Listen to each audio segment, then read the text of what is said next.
name is Jason J. Rock Houston, and you are listening to Chaotic Riffs Magazine, and we can be found on the web at www.chaoticriffs.com. Our special guest tonight is Illusions of Grandeur bassist CM Carroll. Welcome to the show. CM, it's the first time we're speaking with you. How are you doing tonight? I'm doing really well. You also have the vocalist, the siren, Maggie. Oh, great. I didn't know that. So what a surprise. We actually got two members. The price of one, huh? Yeah, that's great. So let me ask you guys a little bit about the history of the band. Tell us, when was the band formed? How long have you guys been together? We got together. Maggie and I started playing together in another band before this band. We were touring, doing a rock band, and it started falling apart. And then she and I kind of decided we wanted to form something new in about November of 2015. And we decided we didn't want to just do something ordinary. We wanted to do something extraordinary. So we formed Illusions of Grandeur, a theatrical rock band, theatrical rock kind of performance. Yeah, like rock opera kind of. Okay, cool. Now, so I didn't know you guys were married. That's pretty cool. Now, does that ever get in the way, or do you guys? Obviously, you guys get along pretty well, but you know what I mean? Well, We're not married. we're actually not married. Oh, okay. Excuse me, I misheard something. I'm sorry. It's No, okay. that's okay. Wow, let's throw that in the mix. Okay, sorry. Sorry about. I'm going to ask. I'm kidding. No, we're business partners, and we're partners in Illusions of Grandeur, and that's kind of our stock in trade is the story of the Siren Saga and what we do. And so let me ask you, what is that drastically different from Illusions of Grandeur to the previous band? Would you say this is a more theatrical band, like you're saying? We were just playing rock and roll, kind of playing metal and rock and touring around. It was, guys in t-shirts with lights on stage. And this is Illusions of Grandeur is the first thing with it. It is rock opera. It is a theatrical show. It's part of the first album, The Songs of the Siren, is the first of a series of albums, the Siren Saga. Oh, wow. And when we put on the show, it's literally a theatrical show. So when someone comes and sees our set live, you get an hour-long song. Wow. It's the Song of the Siren, walking you through the first part of the Siren Saga, which is the siren discovering who she is and finding members of the band. What would you say there, Maggie? It makes a difference. Well, I'm super theatrical, I guess, and I really interact with the crowd. Yeah. So I would say that kind of makes it different and sets it apart. It follows the story. There's a lot of double entendres where, the songs could kind of stand on their own. There's a few songs that are built right directly into the story, but I'm really, really big on the crowd and the fans. I always say if we didn't have fans, we wouldn't be here. Without them, there is no us. Yeah, I mean, I got to tell you guys. Yeah, I got to tell you guys. When your publicist sent me the press release, I went on the Facebook page. I was checking out some of the photos, and immediately that's what grabbed my attention. Before I even heard any of the music was, the look. I mean, I always dug bands like you're saying that are, theatrical, got a little something extra going for the fans, and just band that just gets up there in their jeans and t-shirts and kind of does what they do, so to speak. But when you do a show like what you guys are talking about, you're giving your fans a little something extra, Yeah, people pay their hard-earned dollar, and I just, there's nothing against bands that just get up there and jam. No, that's what they do. But we just really wanted to do something extraordinary and really, bring it to that David Bowie, Ziggy Stardust, Kiss, Tommy, The Who, kind of, in this moment. We wanted to kind of bring a larger-in-life show, and what's more larger than life than gods and demons and, the story of the Now, I was reading in the press release that, this album of songs, kind of the story is based on Greek mythology. So I was kind of curious, were you guys always kind of into that mythology kind of stuff, or, how did you first get interested in that? Yeah, actually, that comes from sixth grade English class for me. I've always been into Greek and Norse mythology and Vikings and stuff. We had a unit in my sixth grade English class about that, and ever since then I've just kind of been drawn to it and interested in it. I say when like Percy Jackson and the Olympians came out, even though it was kind of hokey, it was still like kind of cool because it was something that I was always interested in, and so for me it goes way back. That's cool. Always impressed by it. See, for me it's Clash of the Titans, the original, and Yes, Jason and the Argonauts. Really Yeah, Jason and the Argonauts, definitely. And what? It definitely goes back. Wow. And what I dig about stuff like that is like I'll give you an example. You know, before I heard the band Tesla, I knew nothing about Nikola Tesla, for example. You know, famous scientist who created the radio and all that. And then just through getting into this little band, you know, they think, okay, we're going to kind of educate our fans on who this guy was, and like, how cool is that? You know, okay, so just listening to a little rock band from Sacramento, I learned something that I might not have learned otherwise. You know. Totally. We give a little bit of education, but we also, it's almost like a Dungeons and Dragons trip where we take elements from history, elements from mythology, elements from different personal experience, and things like that. So there's pirates, there's Norsemen, there's mythological and gods, and it's all mixed together. Kind of, it creates its own world. Yeah, it creates its own world of the Siren Saga, and I mean, it really is like the thinking man's music, so to speak. I mean, again, this is more than rock and roll all night and party every day. This is people listen to one of your songs, they're really thinking, okay, what is this about? And maybe when somebody's picking up the album for the first time or going to your show for the first time, they're kind of really getting into what is this about? And then when they learn it, maybe it's about Greek mythology. You know, that the fans would maybe kind of check that out. You know. We rock and roll all night and part of every day because we're kind of busy writing the songs. Yeah. But no, it's a mashup. It gives it that Game of Thrones. It gives it Dungeons and Dragons. It gives it layer kind of. It's a whole mythological thing on its own. Mythology, whatnot. So, and that was the thing. We're trying to create our own little world. Yeah. How cool is that? So People on stage. But if you come to the show and you know nothing about what we do, you know nothing about the story, and you're just there to see a band, you'll be entertained. we'll rock you, and that's what we do. We're there to put on a good show, and then afterwards, if you get into the whole mythology of it, the whole storyline, awesome. Yeah. If not, you were entertained, and if you put your money down, you're going to leave entertained. And we find that. I mean, when we play a lot of festivals in Europe, and a lot of festivals here in the States, and we just played the Horror Punk USA, Pretty in Punk. Wow. Which you wouldn't think we'd fit on. Yeah. But, a bunch of punk bands, and then we played, and the theatrics, the smoke, the lights, and they were kind of like, really into it. Yes. So it works across different themes: metal, rock, punk. It just we managed to encompass a lot of it. And what I kind of dig about what you guys are saying that you do, a lot of times when bands do like these concept albums, they kind of base it around stories that are other people's stories, maybe, or that are already well-known stories. You're kind of creating your own story based on the mythology. That's kind of cool, like coming up with your own concept, so to speak. Yeah, and that was the idea, was to kind of tell our own story. And there's going to be books to go along with it, and a lot of other items that we have planned. But right now, it's the first record, and we're going out. And we just finished a tour in Europe, and we're about to start in the United States. Late October, early November. We're doing some shows here in the tri-state area, Pennsylvania, New Jersey, Delaware. So it's a growing thing. Hey, let me ask you guys. I don't know if you're aware. A band I should recommend you guys check out if you're not already aware of is there's like this classic like old school metal band from San Diego called Cage. Perhaps you've heard of the singer Sean Peck. And they do the same type of thing. They come up with all these great concepts. They do these great concept albums.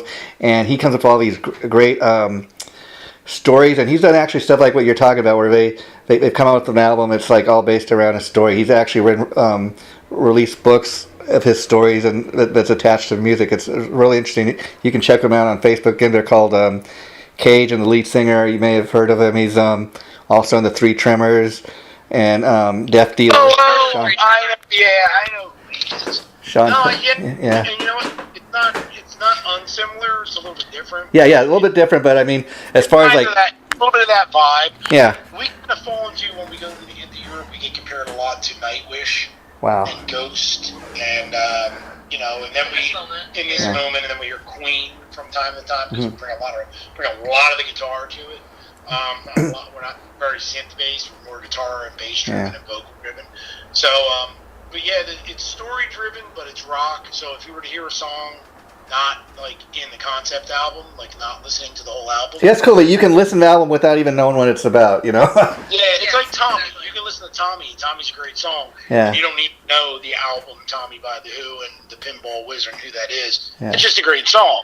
And that was our kind of goal, was to double entendre each song. So when you hear it, if you heard it outside of the concept, you'd still be like, man, that's a great song. We hope so anyway. Yeah, so that was the plan. And you know what? One thing I got to say, all my favorite bands, the one thing they all got in common is they all got great songs. They got people in the band that are just great songwriters. You know, like some of the bands you mentioned, the Who, Pete Townsend. You know, look what that guy can do on the guitar. But a lot of people might think Roger Daltrey, because he's a singer, comes up with the lyrics and that. Not true. Pete Townsend, he's like Nicky Sixx. He's a guy that writes all the songs in, you know, Motley Crue. And that's the thing that. You can have a band of great looking band, but if you don't have the songs that have, you know, great hooks and that people really remember and latch onto, the band's not going to go too far. And so let me ask you, I was kind of interested as far as like when you write music like what you guys are doing, which is not like a typical, you know, rock band like you're saying, that are based on, you know, stories and concepts. Does that make it that much harder to write the songs as opposed to just like picking up the guitar, maybe starting to jam versus having to remember, okay, well, this song is based around this concept or this idea. Everybody else. Hell yeah, it's a lot harder. Yeah. Yeah, we spend a lot of from initial. I write a lot of the music. Maggie writes all the lyrics and the melodies. But conceptually, we're very collaborative. But and musically, I'm very collaborative because I'm an odd musician. I bring a lot of different things in, and we consult with our guitar players and our drummer, and we work with them. But generally, we're the springboard for the band. I'll write the music. Maggie writes the lyrics and melody. But we do, you know, present. Hey, do you like this? Do you like that? Does this work? And we work with our manager, Garvey. He makes it difficult sometimes. He's always like, story first, and then lyrics. I'm like, no, lyrics first, and then we'll fit it into the story. But it's a good dichotomy. That battle creates. It's a little. No, that's good. It's a metaphorical. It's a metaphorical battle in the songs, and it's a literal battle writing them. It's good though, because by the time it gets to the album, it's usually a year to 2 years of songwriting. Wow. And we're already into the second record right now, the Siren. And I've been writing the songs for about a year and a half. Wow. So preparing for this album to be released, it's been a year of writing. And if you actually come and see us live now, you'll hear 3 or 4 songs from the next record. Wow. In the live set. So it's kind of cool because people are like, whoa, where did that come from? Like, that's not on the album. And we're like, well, that's coming on the next record. So, and it'll grow. And people that saw us back in 2016, that we played a lot of festival peer shows and stuff like that, when they come see us now, they're like, wow, I know that song, and that song has changed, and it's, you know, better, or they like to do it well. But yeah, the songwriting is the chief thing. I always go back to Alice Cooper, who's, you know, the king of kind of gore and the king of the show. Yeah. And he had a lot of fans who would come to him like, oh, check us out, check out what we look like. And his first thing is, well, what are the songs? I don't want to look at you. I want to hear you first. You know, the amazing thing, I'm a huge Alice fan, and I'll tell you the amazing thing about Alex, I mean, Alice, he's been around for years. I mean, he's 70-something years old, almost 80 years old, and the guy's still rocking and doing his thing. And, you know, when Alice Cooper first came out, he had a real, you know, it was more of a band, not so much a solo thing like he's doing now, but he was the one and only guy made up in the band, and makeup was kind of simple, but kind of like I've heard Kiss talk in interviews. They said, you know, Alice came before Kiss, and we kind of thought our idea was just one guy in that band was made up. Why not have a band where everybody in the band is made up and you know, it's amazing that's how far, you know, theatrics has come in rock and roll, you know, since back then, and all those great early Alice Cooper albums produced by Bob Ezrin. I mean, it's just amazing what they did together, you know. No, and Bob Ezrin is the man. I've been lucky enough to meet him and have conversations with him, and he can tell some stories. Yeah. And that's the thing. It's like, but I always remember that. And Alice Cooper, the first thing he'd say is, I want to hear you first. What are the songs? Yeah. And without great songs, you can put on all the smoke and lights you want. Yeah. You cannot polish a turd. Yeah. You've got to have great songs, and people will come to you no matter what. Because for us, people are going to hear us first before they see us. And they also may see us first and go, ooh, I'm not listening to them. Look at them. They look like demons and this and that or whatever. Yeah. But then hear us and go, oh, man, that's a great song. See, that's the thing. Like, I got to tell you guys, until your publicist sent me a press release about the band and stuff and the download to check out the album, I never heard of you guys. But that's all right, because then I went on your website and I'm like, I'm going to give this band, a fair listen and see what they're all about. And right away, okay, I'll tell you, before I even heard a lick of music, there's two things that grabbed me right away. The name of the band, okay, I mean, Illusions of Grandeur. I mean, that sounds so, I don't know, royal. It sounds, it sounds so big without not even knowing what the band is really about. And that's a thing too, because when you come up with a band name, as I'm sure you guys know, that's one of the hardest bands I understand for bands to do, come up with a name. So I got to ask, how did you guys come up with such a great name?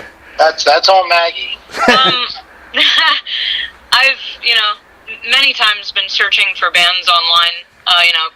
Back in the day, I guess it was Craigslist. I've recently noticed that that's not really a method anymore. Yeah. But you always see no illusions of grandeur here, and I'm like, why not? Yeah, Why and not see, Maggie, the great thing about a name like that, without even seeing what the band looks like or hearing a lick of music, you hear the name and it sounds so larger than life. And then when you see what the band looks like, oh wow, what a cool look they got. And then you guys got all three. And then you listen to the music, and it's like, wow. And see, that when you're listening to a band for a first time that you never heard of, oftentimes you're trying to tell yourself, who does this band remind me of? And see, here's the cool thing about Illusions of Grandeur. I can honestly say, you guys really got a fresh, original sound. You don't necessarily sound like Alice Cooper, David Bowie. You may have kind of elements because you're influenced by bands like that, like you were saying, but you really do have a unique, original sound. Thank you. Yeah. And I want to talk a little bit about, we're talking about theatrics and the image, because it's always cool when a band has, a cool image as well to go with the music. Did you all, everybody in the band kind of come up with their own unique, makeup design and their own costume, like? Maggie's is developed organically, the Siren, with the help of Garby, our manager, but she was the captain of that ship. Mine, it depends on the mood I'm in. Some nights I'll have like a Celtic cross. Some nights I'll be in total war paint. It depends on the mood I'm in. And then the rest of the band, they work with Garby, who's kind of our image consultant and personal manager. And he's an integral guy in the band. He doesn't play an instrument or write music, but when you come and see us, the lights that are on stage and those things are. He's kind of that. He's that sixth Beatle. Yeah. And he's been with us since day one, since the first rehearsal down at Surreal Sound on Castro Avenue. And we didn't know what we were just putting it together, and we were throwing it against the wall. And I always knew I wanted war paint, though. There's something just really catchy about that with the Vikings and kind of, Native American. I always liked the war paint idea. Yeah, so it kind of came from that. Not to mention, when we get on stage, we're going to war. Yeah, and because you guys are so theatrical and made up when you're on stage, do you kind of have a persona like Kiss did it back in the day, where fans see a certain way when you're on stage, and they may run to you on the street and not even know it's you? Exactly. Yeah, that's exactly.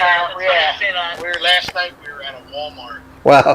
Here in New Jersey. I don't think they wear it because we're kind of hanging out, just chilling. Yeah. And we had someone walk up. They're like, "Are you IOG? Are you from Illusions of Grandeur?" I was like, Wow. He stood out front of the Walmart for about 20 minutes waiting for us to take a photo with us. And it was cool, man, because in Europe that happens a lot because they've kind of embraced us from our first couple tours there. Yeah. But here in America, it's not so much, and it's nice because we don't have to worry about that. But it's starting to change, and that's a good thing. Yeah. But it's also kind of like, wow, really? So you guys are pretty popular in Europe. That's kind of interesting. Yeah. Now, if you guys, this may sound like a funny question, but have you toured much outside of your local area? Besides Europe, or is that kind of what you guys are doing now with the new album? Kind of. Well, we knew we played a lot in New Jersey and Delaware and Philadelphia and New York, and kind of, but we the sound that we're doing actually kind of translates to Europe a lot better. Yeah. So the first couple tours were in Europe and we're in England and France, and then this year was in the UK and then in the Ukraine. We did an extensive tour to packed houses. Yeah. And it's just because it comes from that Nightwish kind of thing, and from Kiss and all. They embrace it. Well, what a lot of people tell me is like it's funny, especially over maybe the last 10 or 15 years, that European rock bands do a much better job of showing love for their rock bands than.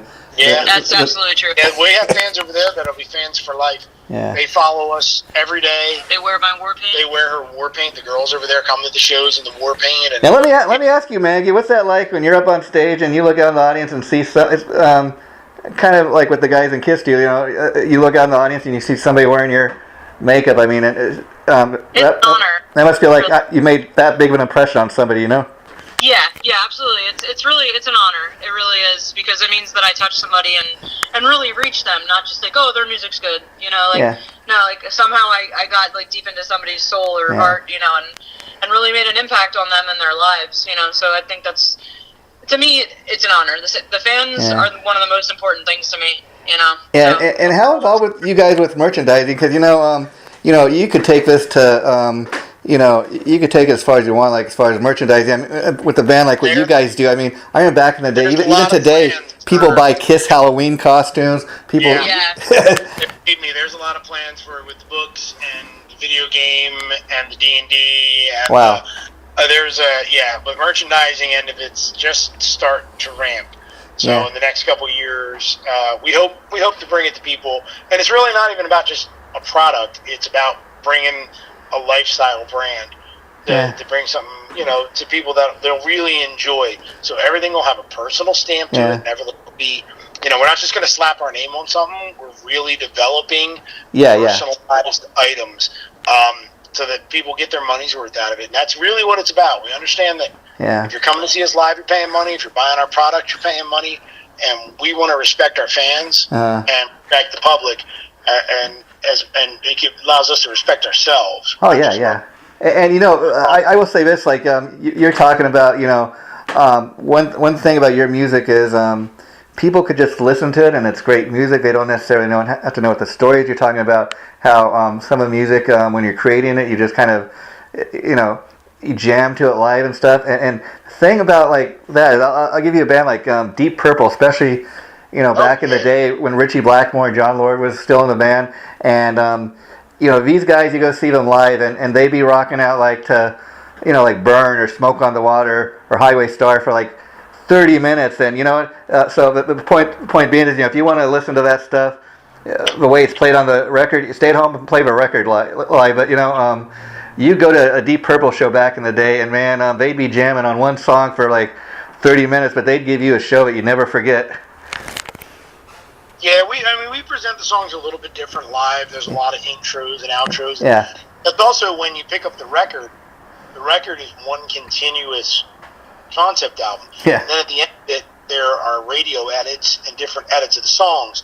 So if you're into the song, but you're like, man, I really don't want all the rain and thunder and all that stuff, song like The Voyage, Silent Suicide, Breathe, Red Sky Morning. There's different edits and different mixes at the end of the song. It's kind of extras we've thrown in. Oh, cool.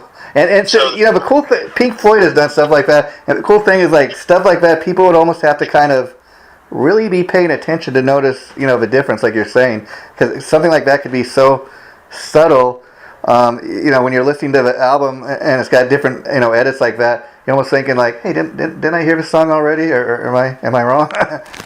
We change them up so that you definitely know the difference. Yeah. Like the Gratis track that's out right now, Red Sky Morning, you can pick it up. It's the radio edit, and the difference is on the album it goes about 3 minutes longer, and it's that ending, the Red Flag Morning ending. But we did a little radio edit, so it ends off on the solo, which our guitar player is not super pleased with, but that's cool. But it gives it more of a little thing, so it's a little more consumer friendly. And then if you're really hardcore into the band, you can listen and hear the full version on the record. So we're giving it people, different people what they want, and I think it's important, because there's not just one audience out there; there's multiple. Oh yeah. And being that you guys are kind of the creative core of a band, I was curious, like, it's your kind of band, and you know what you want the band to come across as. So, do you kind of have that, like, in your mind, what Illusions of Grandeur is supposed to sound like? Like, are you ever afraid if somebody presents a song to kind of go outside of the box and try something different? I produce the band. Yeah. I go real outside of the box a lot. Yeah. Especially on the next record, The Siren. I think you're gonna be happily surprised. It's a very different album. It's a very rock record. But yeah, we know what we want to sound like, and we have a standard, much like any band. It was, yeah. Say the word Queen. Yeah. But we have a standard that which we adhere to, and it's gotta meet that standard. So yeah. When I present a song, Maggie holds me to a standard, and I hold her to a standard.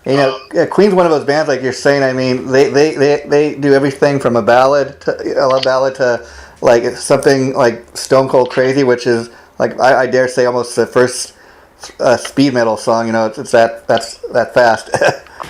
Yeah, and that's the thing is on this record we kind of go back and forth. There's the Voyage, which is more of a synth, and then there's Mayhem, which is neoclassical over rock, and then there's 323, which is very synth driven and rhythmic driven, and then you get in the Red Sky Morning, which has a Middle Eastern feel to it, and then Through the Sticks. I mean, Through the Sticks it's an A, and I challenge you to tell me that it's not like something Korn would do. Yeah. So it kind of we take it all over the map, but we have a common thread. We keep things so when you hear it, it's Illusions of Grandeur. We don't want to go off. Yeah. And now let me ask you guys. I was curious about you kind of mentioned this already, but like we'll start with you, Maggie, since you're the lead singer. Who are some of the singers that kind of really influenced you to do what you do? Well, originally I would say Janis Joplin, Robert Plant. Wow. And then today definitely Maria Brink and Jonathan Davis from Korn. Wow. And Amy Lee from Evanescence. And then how about you? How about you, Sean, as far as like bass players that kind of influenced you?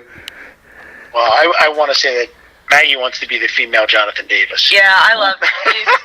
Well, there's definitely a place for that. For me, that's a really complex question. I grew up on Stanley Clarke, James Jamerson, Jaco Pastorius. Oh wow. And then my favorites are, Cliff Burton, Cliff Williams, AC/DC. Yeah. There's the Cliffs, as I like to call them. Yeah. And then the Mike Watts, Mike Williams, and then Billy Sheehan. Oh wow, you can't go wrong there. Yeah, I like to incorporate elements of his playing. Yeah. Ever since Eat 'Em and Smile, and then I kind of moved backwards through Talus and his stuff with Michael Schenker, and so I mean it's a mix of jazz, fusion, rock, and then metal like the Cliff Burtons of the world, and I get into all of it, but I'm mainly in the songwriters. That's kind of interesting because that's kind of what I was thinking when you're listing all these guys. Because first of all, it's such a vast genre of music. These different bass players, and it's kind of now like you're saying Billy Sheehan. Like if you get into his early stuff, which is Talus, for example, and David Lee Roth, a lot of that stuff is really a lot faster. And then you get into like Mr. Big and even the Winery Dogs, which is more radio friendly. Right now, I'm in the Sons of Apollo, man. Yeah. Mike Portnoy and Bumblefoot. Oh wow. Yeah. And Billy Sheehan mixed together with the original Dream Theater keyboard player, Keeney, I think his name was. I can't remember right off the top of my head. I think it's Derek Sherinian. Is that it? That's it, Sherinian. Yeah. I tell you, that album, man. Woo! Psychotic Symphony. That'll blow your hair back. Yeah. Wow. And that's some good stuff, and that's genre crossing songwriting, and that's what it's about. It's throw it together. Like I'm a Beatles guy, I'm an Elvis guy. Yeah, I'm with you. I mean, a good song is a good song. I mean, I think people limit themselves oftentimes when, no, I'm just pure full blown on metal, man. Nothing but metal for me. But if you open yourself up to at least giving something a listen, you might be surprised. I mean, I'll give you a good example. like talking earlier, I'm a huge Richie Blackmore, like Deep Purple fan, even Rainbow. Yeah. But and then he's been doing this, kind of folky music, Blackmore's Night. And actually, the publicist sent me the CD, and I kind of heard. I just had never really given it a listen, and then the publicist sent me the CD, and I'm like, you know what? I'm gonna check it out. I'll give it a fair listen. And it's definitely not Deep Purple or Rainbow, but if you give it a fair listen, it's not half bad, you know. Do you listen to Uli Roth at all? Yeah, a little. I mean, again, I'm more of kind of what he did with the Scorpions, but again, if you really allow yourself to get into it, yeah, you could. I'll give you a little insider information. He's got an 80-date tour coming up. That's going to be something completely different than he's ever done before. Wow. Keep your eyes and ears peeled for it. If you're into Uli Roth at all, coming up, he's doing 80 shows around the world. Wow. That are completely different than anything he's ever done. And it's some crazy stuff, and it's going to incorporate a little of that Richie Blackmore type of flavor. So it's some pretty cool stuff coming out. Wow. And I was curious, so CM, like, what was the point in your life when you knew that you wanted music to be your thing, or at least give it a shot, or, when was the point where you decided, you wanted to learn how to play the bass guitar and become a bass? I was 8. Really? 8 years old, yeah. I started at 8 years old, and I've never stopped. Did you take lessons, or would you say you're more of a self-taught player? I'd say it's a good mixture of both. I studied professionally at Settlement Music, and then I've been to BIT, and I've studied a little bit at Berkeley. And then mostly, though, every player I play with, I've always managed to play with guys older than me and learn from them and spend a lot of time. I spent 17 years in a band that toured all around the country with a master classical guitar player. Wow. Rock, and I learned from him a lot. So, I've been around doing this for a long time. And you play like, say, you play with a pick? Do you play with your fingers? What's your stuff? I play with my fingers. I play with a pick. In this band, I play with a pick because of the precision. If you listen to Pantera and you listen to Rex, I mean, to get that tight precision, it's with a pick. Now, a lot of bass players are like, oh my God, he doesn't play with his fingers. I do from time to time. It depends on the song, depends on the riff. Yeah. And if you're, a true artist of it, you understand that it's about the song. It's not about, I got to play with my fingers. Yeah. It's a song. For me, I play with the pick in this band 90% of the time. Yeah. Because of the songs. Okay. And how about you, Maggie? I was curious, did you always want to be a singer growing up, or did you just kind of, fall into it, or somebody? My dad's a musician, so I've been going to band practice since I was, 4. And I sang on stage when I was 4. Actually, for my brother's kindergarten talent show, I actually sang La Cucaracha. And I still does that. And I kind of knew from there that's really what I wanted to do. I've always been into art in general. And so it started out kind of as a fun thing, but I was kind of curious, being the singer, like, was it a matter of, like, older you got, people were just telling you, you got a great voice, or was it something you always knew you could do? I think I always knew I could do it. I think in junior high, I was in chorus and select chorus and county chorus, and I would always hear people say, you have a really unique voice. Yeah. Like, when I hear you, I know it's you. Yeah. And that kind of, for me, I was like, I think I'm onto something here. And I remember being in high school, and my chorus teacher said to me, you need to choose cheerleading or chorus, what you're going to do, because you're going to ruin your voice. And I said, well, music is where I'm at. That's where my heart is. So I've always done theater and, all kinds of musicals in school and stuff. So. And do you remember, like, from the first time you got on stage, I was kind of curious, like, a lot of people when they're, first getting into music, especially when you're a front person, you're singing, and you're up there and you're kind of a main person on the stage, did that take you a while to get used to, or did you kind of, were you always easy for you to get up there and do your thing? I think it was easy for me to do, but I was nervous at first a lot. Mostly because I didn't want to mess up. Like, never fear of the crowd. Yeah. That was never what scared me. It was just more like I didn't want to mess up. So it was always easy in the respect that I knew I had it. Yeah. I was afraid, like, I don't want to disappoint anybody. I don't want to mess up a line, or I don't want to hit a power note, But And then I was curious if when you guys were starting out or when you're putting this band together, especially a lot of times when bands are just starting and you're trying to make a name for a band, a lot of times you'll go out and especially when you're playing the clubs for the first time, you'll maybe do throw a few covers in. Did you guys ever do that? The reason I'm asking is no, actually we did one. We did one cover.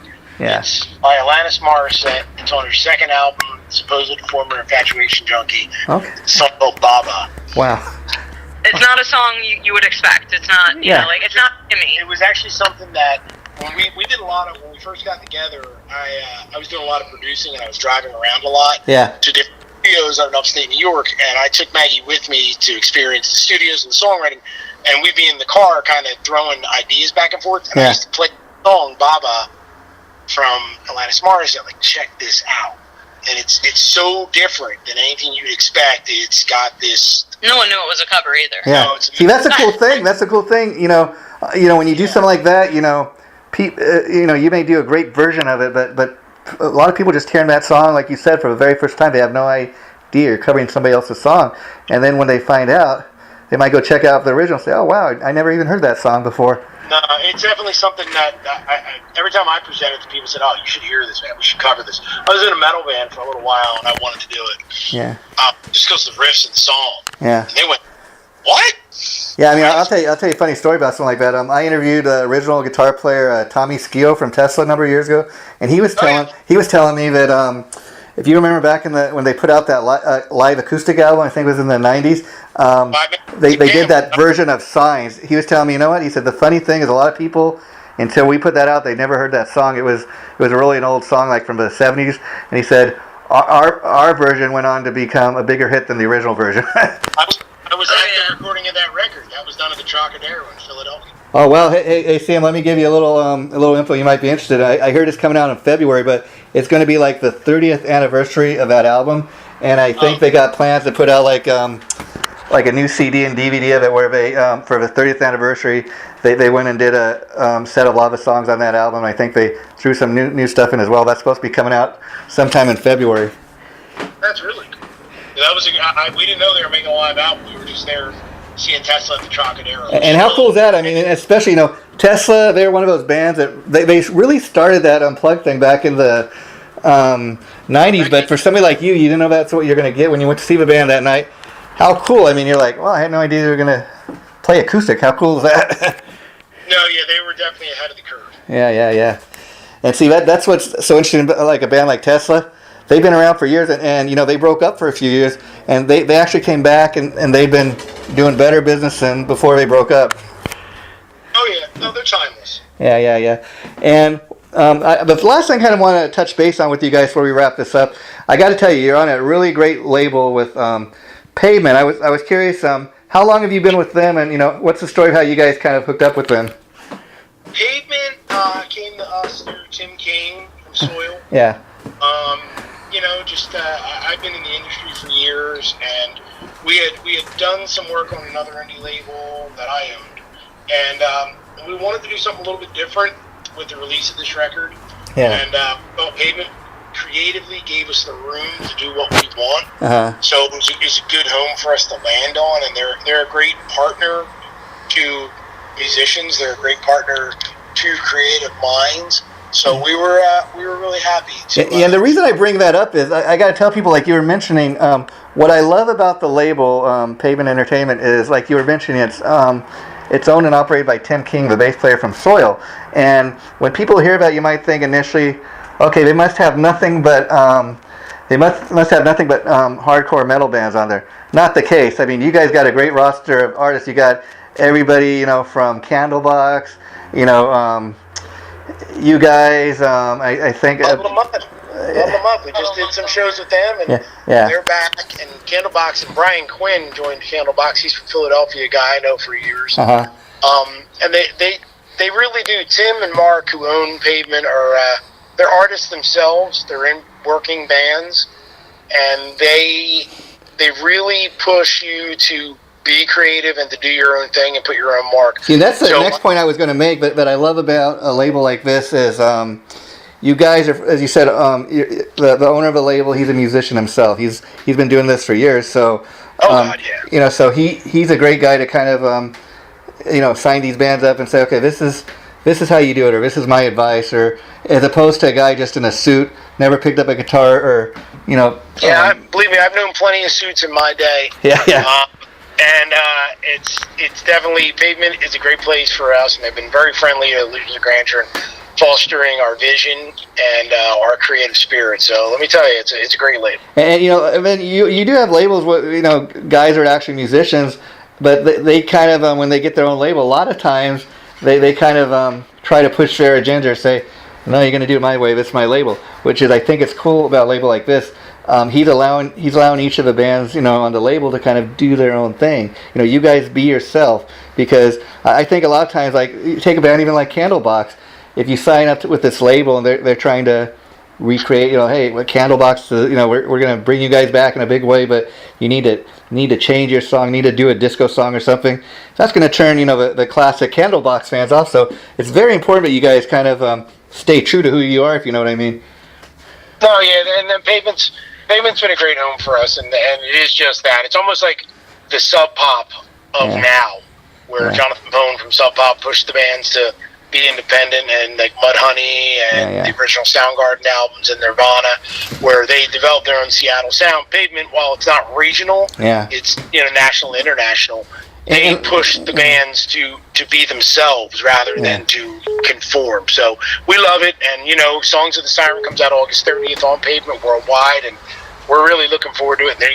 There's going to be some great videos supporting the album, and a live performance that we did at Rock the Lava Festival in just outside of Deep Pro.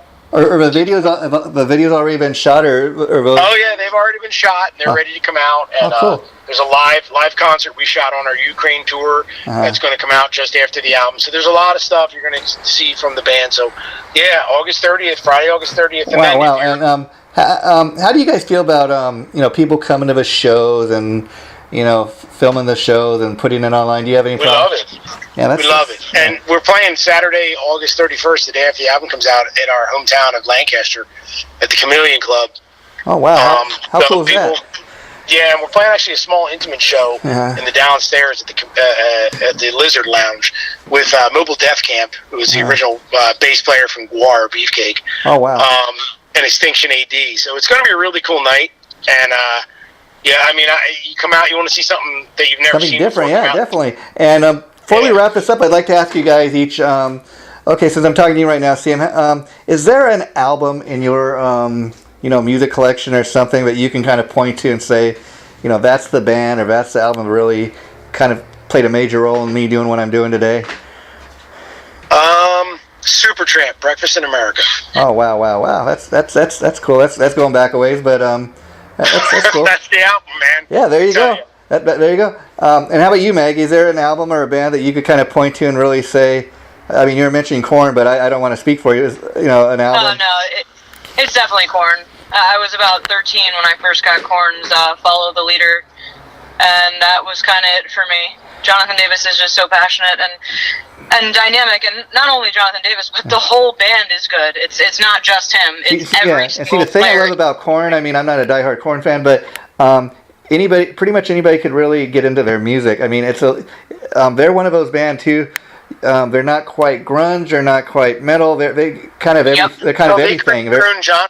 That's one of the things I love about them. That's kind of what we are. We're trying to do, create our own genre. And I'm sure, being the Korn fan that you are, Maggie, you're aware they have a new album coming out, I think, sometime in September. We just saw them. We just saw them and hung out with them with Alice in Chains about 2 weeks ago. So there you go. Well, I could talk to you guys all day, but I know you're in Philadelphia and it's getting late there. So thanks so much for taking time to talk to us. And I'll tell you what, anytime you have anything to promote, feel free to reach out to me, and we could do this again, okay? Absolutely, Thank you so much. We really appreciate it. Thanks for the time, man. Yeah, and probably the interview itself will go up in about a week, but the minute it does, I'll send you guys a link on your Facebook page, and I'll let Barbara know and all that. So you guys take care and have a best of luck with the new album when it comes out and all that. Thanks so much. Thank you so much. We really appreciate it. Okay, bye-bye. Bye.